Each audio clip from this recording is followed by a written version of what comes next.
দেশজুড়ে আলোচিত পুলিশ কর্মকর্তা পলাশ সাহার অকাল মৃত্যুতে স্তব্ধ পুরো জাতি। এই শোকের মাঝে সামনে এসেছে একটি আবেগঘন বার্তা।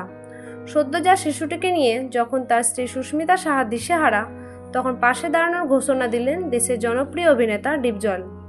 একটি ভিডিও বার্তায় ডিপজল বলেন, ওই বাচ্চাটাকে আমি নিতে চাই, আমি ওকে মানুষ করতে চাই, আমি চাই না ওর ভবিষ্যৎ অন্ধকারে ডুবে যাক।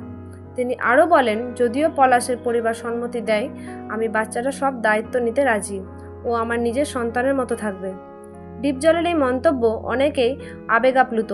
কেউ বলছেন এটাই তো মানবতা, আবার কেউ বলছেন এমন সাহসী মানুষের এখন বড় দরকার। পলাশ সাহার স্ত্রী সুস্মিতা সাহা এখনও কোনো চূড়ান্ত সিদ্ধান্ত জানাননি, তবে তার চোখে মুখে কেবল অনিশ্চয়তার ছাপ। এই ঘটনায় পুরো দেশের মানুষের মধ্যে একটা আলোড়ন উঠেছে।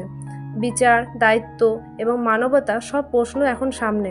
আপনার কি মনে হয়, ডিপজলের এমন সিদ্ধান্ত সমাজে একটা উদাহরণ হতে পারে? নিচে কমেন্ট করে আপনার মতামত জানান। ধন্যবাদ।